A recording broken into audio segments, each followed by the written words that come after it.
Halo semuanya para pelanggan Bude Yanti yang hobinya pesan gorengan tapi maunya yang banyak bonusnya. Baiklah, seperti biasanya Bapak Yanto akan kembali melanjutkan sebuah cerita tentang perjalanan cucu Monton yakni Babang Tamfan Xiaoyan. Pada saat ini kita kembali diperlihatkan dengan kelompok Xiaoyan yang pada saat ini berbincang-bincang dengan Feng Lingzi. Kemudian Xiaoyan bertanya, bagaimana caranya Feng Lingzi bisa mengendalikan Doqi dengan begitu halus? Menanggapi hal itu Feng Lingzi pun berkata, sebenarnya itu dapat dikatakan sulit atau tidak sulit, dan semua ini benar-benar terserah kepada mereka bagaimana cara mereka memahaminya. Namun sebelum itu dirinya ingin bertanya kepada mereka, bagaimana cara mereka biasanya menghasilkan Doqi, apakah mereka biasanya melakukan yang terbaik dan tidak peduli berapa banyak Doqi yang mereka keluarkan ketika bertempur. Tentu saja semua orang pun seketika mengangguk mendengar perkataan dari Feng Lingzi ini. Melihat hal ini Feng Lingzi akhirnya segera berbicara dengan ekspresi yang lebih serius. Dirinya sedikit bercerita mengenai pengalamannya dalam mengendalikan Doqi. Dirinya berkata pada awalnya dirinya juga tidak menyadari hal tersebut. Akan tetapi dengan seiring berjalannya waktu dirinya tiba-tiba selalu merasa bahwa kendalinya atas Doqi benar-benar menjadi lebih halus. Dan setelah menyadari semua ini dirinya pun segera melakukannya dengan sengaja, lalu barulah kemudian dirinya mendapatkan apa yang mereka lihat sebelumnya. Tentu mereka harus mulai belajar dengan pengendalian Doqi baik itu sedikit maupun banyak. Mendengar perkataan tersebut Xiaoyan pun pada saat ini merenung sejenak, lalu akhirnya Xiaoyan berangsur-angsur menjadi cerah sebelum akhirnya lanjut bertanya. Xiaoyan bertanya apakah maksudnya ketika mereka biasanya menggunakan keterampilan bertarung mereka harus melakukan pemikiran terlebih dahulu, apakah itu berarti mereka harus terlebih dahulu mengenali keterampilan bertarung yang akan mereka keluarkan, sehingga dengan kata lain mereka harus mengetahui konsumsi dari keterampilan bertarung ini sebanyak apa. Setelah mempelajari hal ini barulah mereka dapat mengeluarkan energi Doqi yang tidak terlalu banyak ataupun sedikit. Mendengar perkataan Xiaoyan ini Feng Lingzi pun bertepuk tangan dan memuji Xiaoyan. Dirinya pun lanjut berkata bahwa mereka semua tahu persis berapa banyak Doqi yang akan mereka keluarkan di setiap keterampilan bertarung. Masing-masing orang tentu menyadari seberapa kuat keterampilan bertarung yang akan mereka keluarkan. Dan jika keterampilan bertarungnya semakin kuat maka mereka membutuhkan banyak Doqi. Lalu sebaliknya jika keterampilan bertarung lebih rendah maka mereka membutuhkan lebih sedikit Doqi. Dan bukankah semua ini benar-benar sederhana? Mendengar semua ini semua orang pun seketika mengangguk dengan penuh pengertian. Sementara itu King Mu'er segera berterima kasih karena telah memberi banyak manfaat bagi mereka. Feng Lingzi pun melambaikan tangannya dan berkata bahwa Yang Mulia tidak perlu mengucapkan terima kasih kepada dirinya. Tubuh yang sekarat ini masih bisa membantu Yang Mulia dan menantu klan iblis, maka sungguh hal ini adalah sebuah kehormatan dan kenyamanan bagi dirinya.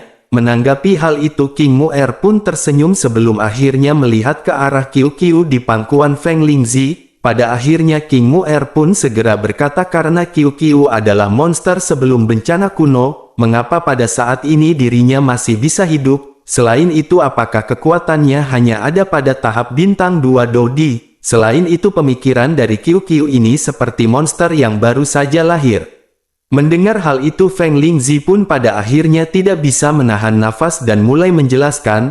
Feng Lingzi berkata seperti apa yang dirinya harapkan pada saat itu, karena di balik malapetaka kuno ini ada sebuah rahasia yang tidak diketahui. Semua orang pun sedikit terkejut mendengar ada sebuah rahasia di balik malapetaka kuno. Melihat semua orang yang menunggu penjelasan selanjutnya Feng Lingzi pun terdiam lama dengan mata yang rumit. Kemudian Feng Lingzi pun tersenyum kecut dan berkata, ketika dirinya mendapatkan kabar bahwa hampir semua Dodi bintang 9 telah terbunuh, maka dirinya berpikir bahwa semua itu benar-benar tidak dapat dipercaya pada saat itu. Akan tetapi pada saat ini dirinya benar-benar mengerti pada tragedi saat itu ada tangan yang begitu besar yang ikut campur. Bagaimanapun tidak akan mungkin bagi kekuatan super biasa melakukannya. Semua orang pun seketika kembali terkejut untuk sementara waktu. Mereka bertanya-tanya siapakah yang bisa membunuh semua Dodi bintang 9. lalu kelompok Xiaoyan pun pada akhirnya segera bertanya apakah itu. Feng Lingzi pun menggelengkan kepalanya dengan ringan seolah-olah dirinya pada saat ini merasa khawatir,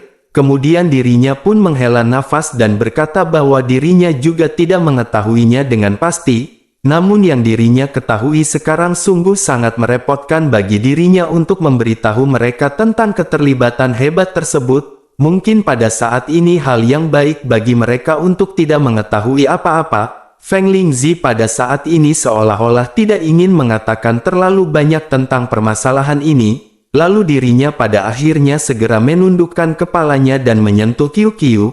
Setelah itu dirinya mengangkat kepalanya dan tersenyum kepada semua orang. Feng Lingzi lanjut berkata bahwa mereka semua menyebutnya dengan sebutan Qiu. Sebenarnya itu bukanlah nama yang sangat bagus, tetapi biarlah itu disebut Qiu. Apalagi Qiu telah memilih untuk mengikuti Xiaoyan dan Yang Mulia dan dirinya benar-benar sangat senang. Ketika dirinya bertemu dengan Qiu pada saat itu dirinya benar-benar masih anak kecil. Saat itu dirinya baru saja menembus ke bintang 5 Dodi. Meskipun pada saat itu Qiu kecil, namun dirinya lebih kuat jika dibandingkan dengan Feng Lingzi. Pada saat itu Qiu memiliki kekuatan di tahap menengah bintang kelima. Dan sejak saat itu mereka memutuskan untuk bergantung satu sama lain seumur hidup. Lalu setelah melewati kesulitan hidup dan mati yang tidak terhitung jumlahnya selama bertahun-tahun, akhirnya hubungan di antara mereka menjadi semakin kuat hingga akhirnya dirinya mencapai ke tahap tengah bintang 9. Bersamaan dengan itu Qiu juga telah tumbuh menjadi dewasa. Pada saat itu Qiu juga memiliki kekuatan di puncak bintang ke-8 Dodi.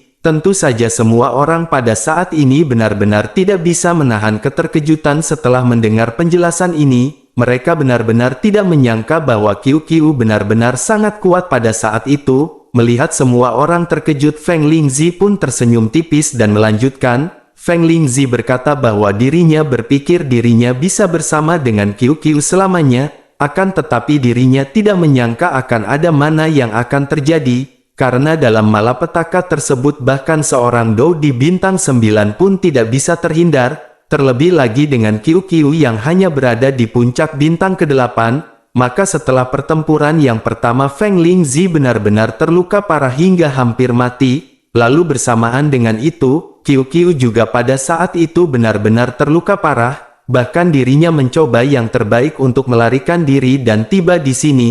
Tentu dirinya menyadari pada saat itu hanya tinggal menghitung waktu hingga akhirnya kematian menjemputnya.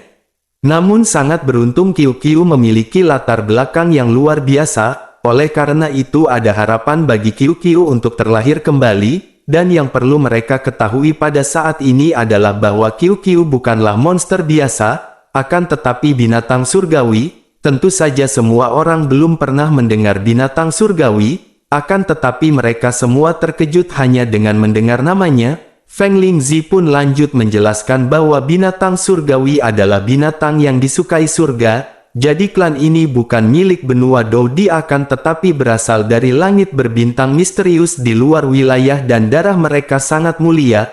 Menurut sepengetahuan dari Feng Lingzi mereka bisa masuk ke benua Dodi secara tidak sengaja. Namun mereka menghilang secara misterius setelah hanya tinggal untuk waktu yang singkat, dan tampaknya pada saat itu mereka hanya menyisakan Qiu di benua Dodi. Tentu dirinya mempelajari hal ini dari ingatannya setelah dirinya bertemu dengan Qiu. Namun pada saat itu Qiu masih sangat muda. Selain itu untuk beberapa alasan fragmen ingatannya tentang rasnya seperti ditutup-tutupi. Oleh karena itu dirinya tidak bisa tahu banyak tentang ras misterius ini.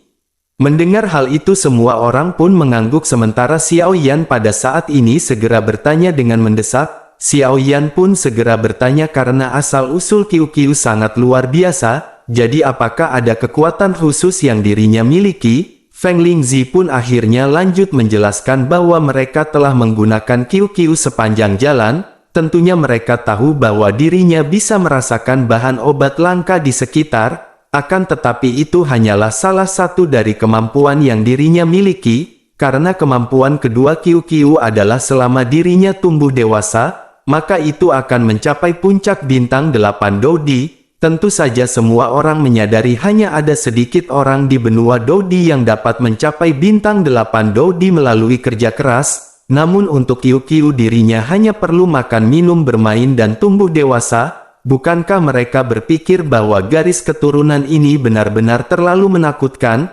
Tentu saja semua orang pada saat ini benar-benar terkejut mendengar hal tersebut, apalagi Qiu tidak perlu berlatih dan hanya membutuhkan makan, minum dan bermain. Dan hanya dengan seperti itu saja Qiu ketika dewasa akan tumbuh menjadi bintang 8 Dodi. Sementara itu Xiao Yan pada saat ini menyadari bahwa Qiu bisa tumbuh dengan mengkonsumsi pil, dan pada saat ini Xiao Yan memiliki ketertarikan di pikirannya. Xiao Yan berniat ketika kembali ke Xiao Mansion maka Xiao Yan akan memurnikan banyak pil tingkat tinggi. Setelah itu Xiao Yan akan memberikan banyak pil kepada Qiu hingga dirinya dengan cepat tumbuh dewasa, dan jika saatnya tiba maka Xiao Mansion pada saat itu akan memiliki puncak bintang 8 Dodi.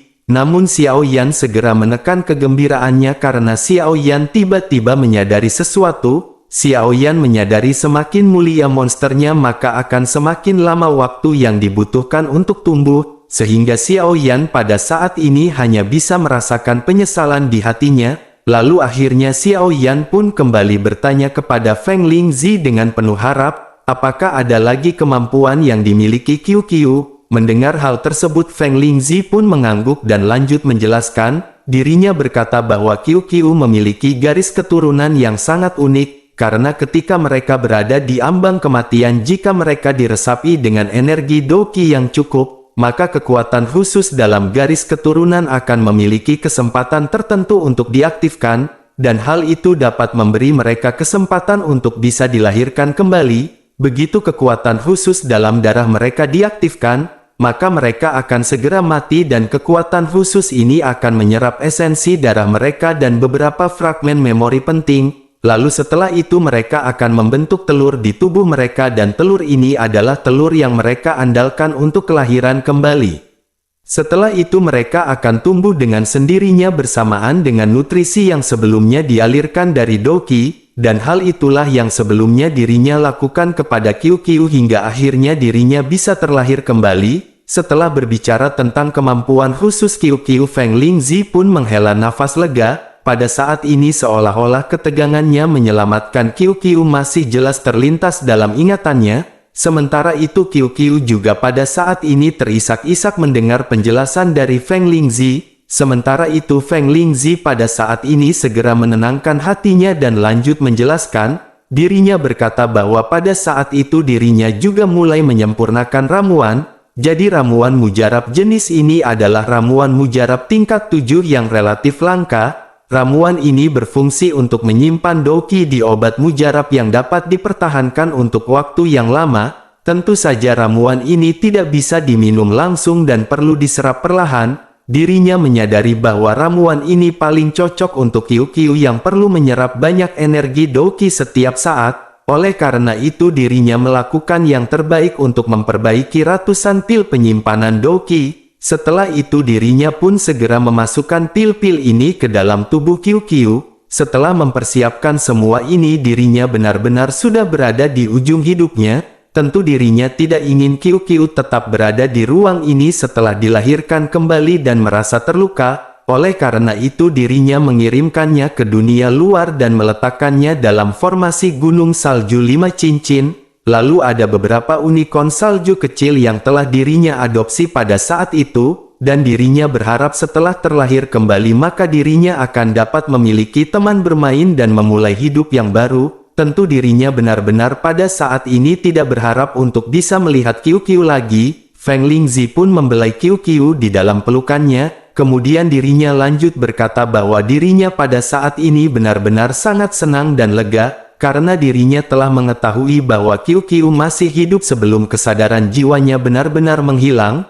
Karena setelah kesadaran jiwa ini menghilang maka dirinya pada saat ini benar-benar tidak akan bisa melihatnya lagi. Oleh karena itu, dirinya harus berterima kasih kepada mereka yang telah membawa Qiu ke sini. Lalu dirinya juga meminta mereka untuk menjaga dengan baik Qiu di masa depan.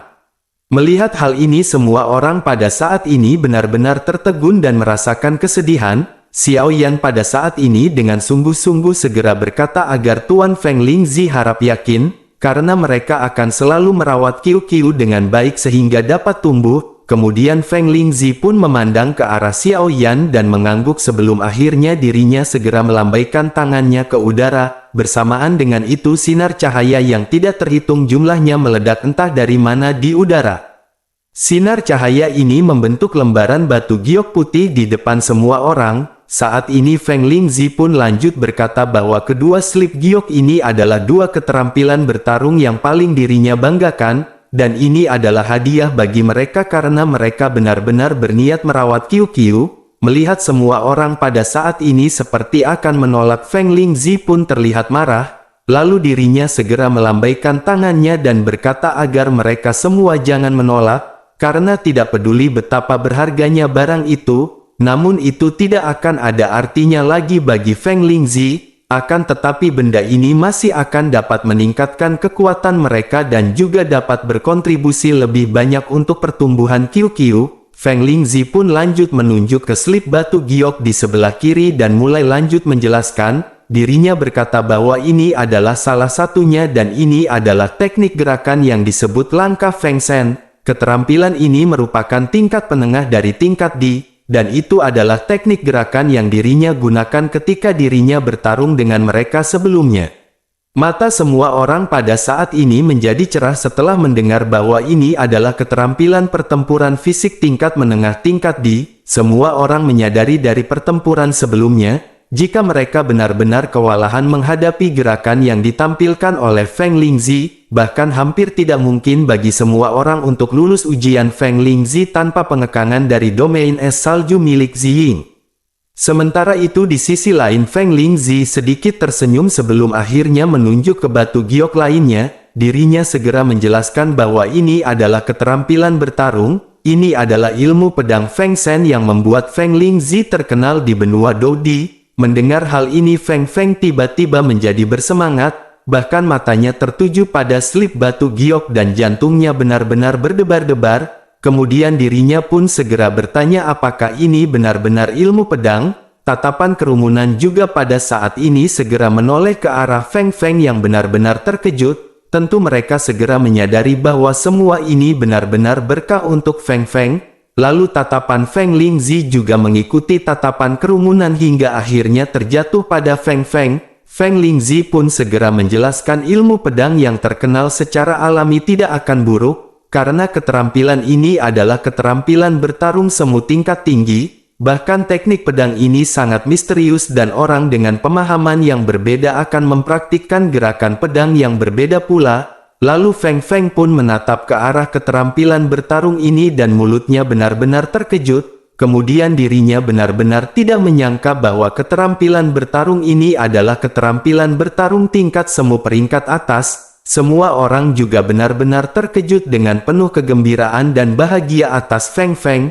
Tetapi tidak lama kebahagiaan itu segera memudar setelah mereka melihat Qiu Qiu yang terlihat sangat sedih. Pada saat ini Qiu Qiu benar-benar memeluk Feng Lingzi dengan erat seolah-olah tidak ingin berpisah. Sementara itu Feng Lingzi pada saat ini menutup matanya untuk waktu yang lama. Lalu setelah itu ekspresinya menjadi semakin tegas dan dirinya segera berkata kepada King Mu'er dan Xiao Yan. Dirinya berkata bahwa pada saat ini kesadaran spiritualnya akan memudar. Lalu ruang di sini bisa bertahan sebentar dan mereka bisa beristirahat terlebih dahulu, dan pada saatnya tiba ketika ruang runtuh maka mereka akan segera diteleportasi ke Gunung Lima Cincin. Xiao Yan dan King Mu'er sedikit tersedak dan terkejut mendengar perkataan tersebut. Sementara itu Feng Lingzi pada saat ini menoleh ke arah Qiu Qiu dan berkata bahwa dirinya juga akan memanggilnya Qiu Qiu. Lalu dengan penuh perasaan sedih dirinya lanjut menyampaikan perpisahan kepada Qiu Qiu. Mereka akan kembali berjumpa di kehidupan selanjutnya.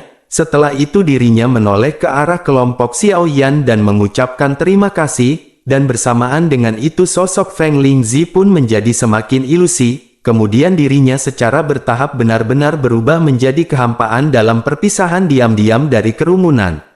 Sementara itu Qiu Qiu berbaring menangis di tempat Feng Lingzi menghilang. lalu King Mu'er juga pada saat ini segera memeluk Qiu Qiu yang dipenuhi dengan kesedihan. Kemudian suasana kerumunan pada saat ini agak berat dan mereka terdiam sesaat, dan akhirnya setelah Qiu Qiu tenang mereka pun mengalihkan pandangan mereka ke dua batu giok di udara. Setelah itu kelompok Xiao Yan segera menatap ke arah Feng Feng. Menyadari hal ini Feng Feng pun menggelengkan kepalanya dengan ringan dan mulai berbicara. Feng Feng berkata bahwa dirinya benar-benar membutuhkan skill pedang, tetapi dirinya tidak banyak menggunakan skill pertarungan tubuh. Dirinya memiliki tingkat kecocokan yang tinggi dengan angin dan mampu berbaur dengan angin, sehingga dengan begitu berarti Feng Feng memiliki keterampilan tempur fisik berbaur dengan angin. Oleh karena itu teknik langkah Feng Shen ini akan sia-sia bagi Feng Feng. Setelah mendengar penjelasan Feng Feng ini, Xiao Yan pun pada akhirnya segera menoleh ke arah semua orang. Xiao Yan lanjut bertanya siapakah menurut mereka yang paling cocok untuk keterampilan pertempuran fisik ini. Semua orang pun saling memandang hingga akhirnya mereka saling berdiskusi satu sama lain, dan pada akhirnya segera diputuskan bahwa keterampilan bertarung langkah Feng Shen ini akan diberikan kepada King Mu'er. Karena kebetulan King Mu'er mengambil rute kecepatan dan keanehan dan keterampilan tempur fisik ini sangat cocok untuk King Mu'er. Lalu setelah merasa semuanya telah terpecahkan, Xiao Yan pun segera melambaikan tangannya. Kemudian dua batu giok ini pun segera dikirim terbang ke arah King Mu'er dan Feng Feng. Setelah itu semua orang pada saat ini memandang ke arah Qiu Qiu yang masih terlihat sedih. Namun semua orang tidak tahu bagaimana cara untuk menghibur Qiu Qiu. Lalu akhirnya Xiao Yan pun segera berkata bahwa ruangan ini tidak akan bertahan lama, sehingga semua orang harus beristirahat dan bersiap untuk keluar. Kelompok Xiao Yan pada saat ini akhirnya duduk bersila satu demi satu dan dunia di sini kembali hening. Sementara itu di luar gua, tepatnya di Gunung Qilin di jalan lingkar kelima, terdengar suara menembus langit di atas gunung yang tertutup salju yang seharusnya sunyi. Setelah beberapa pasang surut terlihat 16 sosok sudah berdiri di udara di atas gunung salju. Saat ini semua orang mengenakan jubah putih dengan sulaman kuali kecil yang terbakar di dada mereka. Tentu saja orang-orang ini berasal dari Pil Palace. Kemudian ada seorang Dodi yang merupakan pemimpin yang bernama Lan yang segera memerintahkan kepada semua orang. Dirinya berkata seharusnya mereka di daerah pegunungan ini dan mereka harus segera mencari dengan hati-hati. Akhirnya semua orang pun mengangguk dan dirinya segera memimpin yang lainnya untuk segera melesat pergi. Lalu tidak lama setelah itu mereka pun berhenti setelah menyadari ada jejak pertempuran. Mereka pun melihat sekeliling sebelum akhirnya menemukan keberadaan gua yang berada di bawah. Lan yang pun memerintahkan dua anak hanya untuk memeriksa gua tersebut. Lalu keduanya pun segera masuk dan tidak lama mereka segera kembali. Mereka melaporkan bahwa ada tirai cahaya tipis di kedalaman gua, akan tetapi mereka tidak bisa memasukinya, bahkan mereka juga tidak bisa menghancurkannya. Mendengar laporan ini Lan yang pun mengerutkan kening dan merenung sejenak, lalu dirinya pun segera berkata tampaknya itu adalah portal untuk memasuki dimensi lain. Selain itu dirinya juga pernah mendengar informasi bahwa adanya reruntuhan kuno di sekitar sini. Tampaknya kelompok Xiao Yan yang telah berhasil memasuki reruntuhan kuno tersebut. Tentu saja mereka hanya harus menunggu di sini hingga Xiao Yan keluar dan mereka akan mendapatkan keuntungan 2 kali lipat. Mendengar hal itu semua orang benar-benar bersemangat. Lalu akhirnya mereka memutuskan menunggu kelompok Xiao Yan tidak jauh dari mulut gua. Sementara itu pada saat yang bersamaan beberapa sosok juga muncul di pinggiran gunung salju. Kekuatan mereka berada di sekitar bintang 3 dan mereka sangat berhati-hati dalam bertindak. Jadi beberapa orang ini adalah personil intelijen di bawah naungan Jin Wuchen. Mereka pada saat ini bertugas untuk mengawasi kegiatan dari Pil Palace. Selain itu mereka juga harus menginformasikan bahwa ada banyak orang dari Pil Palace yang akan menyerang Xiao Yan. Rupanya kelompok mata-mata dari Jin Wuchen menyadari sebelumnya pergerakan dari Xiao Yan telah diketahui oleh seorang anggota dari Pil Palace. Kemudian sosok pria yang meminum teh di ketinggian rumah makan sebelumnya ternyata adalah anggota dari Pil Palace. Dan anggota ini pun segera memberikan informasi yang dirinya ketahui tentang kepergian Xiao Yan. Pada akhirnya setelah diputuskan mereka mengirim 2 orang Dou di bintang 7 dengan kekuatan spiritual yang kuat, mereka memimpin 4 orang tahap puncak bintang ke-6 dan 10 orang tahap menengah bintang 6 Dou di Pil Palace. Berpikir dengan barisan seperti itu maka Xiao Yan benar-benar akan mati. Setelah merumuskan semua ini tertua dari Pil Palace pun telah memberitahu semua ini kepada Huo Li. Huo Li pun seketika terkejut mengetahui berita ini. Lalu dirinya pun mencoba yang terbaik untuk bisa menghubungi Zenny sesegera mungkin. Akhirnya dirinya menuju ke rumah lelang dan menyampaikan semuanya kepada Zenny. Tentu saja Zenny benar-benar sangat cemas sehingga dirinya segera memerintahkan Jin Wuchen untuk mengirim seseorang ke Gunung Salju. Awalnya mereka ditugaskan untuk memberitahu Xiao Yan terlebih dahulu tentang Pil Palace. Lalu setelah itu Zenny bergegas ke rumah Kaisar Iblis dan meminta King Haoran mengirim seseorang untuk menyelamatkannya. Mendengar hal ini King Haoran benar-benar sangat marah. Lalu ketua keempat yang kebetulan hadir juga pada saat ini benar-benar sangat cemas. Sehingga akhirnya dirinya segera meminta peta kepada Zenny dan memutuskan untuk berangkat pergi. Zenny sedikit lega ketika tetua keempat bintang 8 bergegas ke sana secara pribadi. Namun pada saat ini Zenny khawatir setelah memikirkan siapakah yang akan terlebih dahulu menemui Xiao Yan.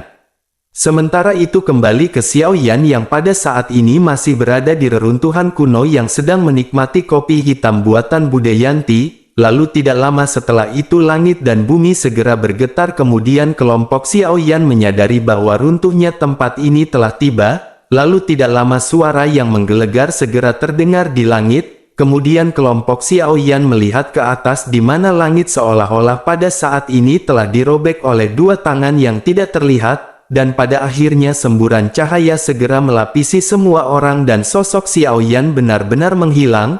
Kemudian kelompok Xiao Yan tampak linglung hingga akhirnya mereka pada saat ini sampai di tempat bersalju. Setelah itu semua orang segera kembali pulih melihat daerah sekeliling yang mereka kenali. Sementara itu Xiao Yan yang memang sudah terlatih segera melesatkan kekuatan spiritual untuk mendeteksi ruang di sekitar, dan tidak lama kemudian Xiao Yan menyadari bahwa ada banyak orang di langit di atas kepala mereka. Selain itu kekuatan mereka menakutkan dan membuat Xiao Yan pada saat ini secara naluriah menjadi waspada. Menyadari ekspresi Xiao Yan semua orang pun mengikuti tatapan Xiao Yan. Mereka menatap ke arah langit di atas kepalanya dan meskipun mereka tidak bisa melihat dengan jelas, namun wajah semua orang seketika berubah menjadi serius. Sementara itu King Mu'er pada saat ini mengikat Qiu-Qiu di belakang punggungnya dan bertanya kepada Xiao Yan dengan gugup, "Siapakah mereka?" Mendengar hal itu Xiao Yan berkata bahwa dirinya juga tidak tahu, karena kekuatan jiwa mereka juga pada saat ini tidaklah lemah. Dan saat kekuatan spiritual Xiao Yan mendekati mereka kekuatannya terhempas oleh kekuatan spiritual yang lebih kuat. Sementara itu di sisi lain Xiao Zhan segera bertanya, mungkinkah kebetulan mereka juga datang untuk menemukan reruntuhan kuno? Mendengar hal itu Xiao Yan berkata bahwa dirinya juga berharap ini semua kebetulan, tetapi bukankah terlalu banyak kebetulan yang terjadi pada mereka? Setelah itu Xiao Yan mengerutkan keningnya dan menjadi lebih serius. Xiao Yan segera berkata semuanya akan segera diketahui karena mereka sedang turun. Xiao Yan memandang dengan waspada ke arah kabut yang mulai mengepul di atas langit. Tentu saja kelompok Xiao Yan pada saat ini benar-benar bersiaga dan menunggu dengan seksama. Lalu akhirnya dengan sangat cepat ke-16 sosok itu pun membersihkan kabut dan segera mendarat tidak jauh dari kerumunan kelompok Xiao Yan. Saat ini mereka memperhatikan kelompok Xiao Yan dengan dingin. Lalu kelompok Xiao Yan juga pada saat ini memperhatikan orang-orang yang baru saja turun. Lalu setelah melihat lambang istana Pil Palace di dada mereka kelompok Xiao Yan pun seketika melonjak. Bahkan tubuh mereka tiba-tiba menjadi tegang dan tatapan mereka benar-benar menjadi semakin waspada. Sementara itu di sisi lain Lan yang segera bertanya kepada kelompok Xiao Yan. Dirinya menunjuk ke arah Xiao Yan yang berjubah hitam dan bertanya apakah ini adalah Xiao Yan. 15 orang anggota yang berada di belakang Lan yang juga pada saat ini segera mencibir di wajah mereka. Mereka melontarkan ledekan bahwa Xiao Yan pada saat ini benar-benar akan mati. Sementara itu di sisi lain Xiao Yan pada saat ini benar-benar tidak berbicara. Xiao Yan menyadari kekuatan kedua belah pihak tidak ada bandingannya, sehingga Xiao Yan khawatir pertempuran berikutnya benar-benar akan sangat sulit, bahkan ada kemungkinan besar seluruh pasukan dari Xiao Yan benar-benar akan musnah. Lalu Xiao Yan dan Zi Ying mungkin dapat melarikan diri dengan keterampilan tubuh mereka yang sangat cepat. Akan tetapi kelompok Xiao Yan yang lain benar-benar tidak akan bisa diselamatkan. Kemudian Xiao Yan segera memikirkan tindakan balasan di dalam hatinya dan solusi menghadapi semua ini. Lalu Xiao Yan dan Lan yang pada saat ini benar-benar saling memandang dengan berat hati. Sementara itu di sisi lain melihat Xiao Yan yang tidak membuka mulutnya, Lan yang pun mengangkat alisnya dan mencibir ke arah Xiao Yan. Dirinya segera bertanya, mengapa pria berjubah hitam tidak berani mengakuinya?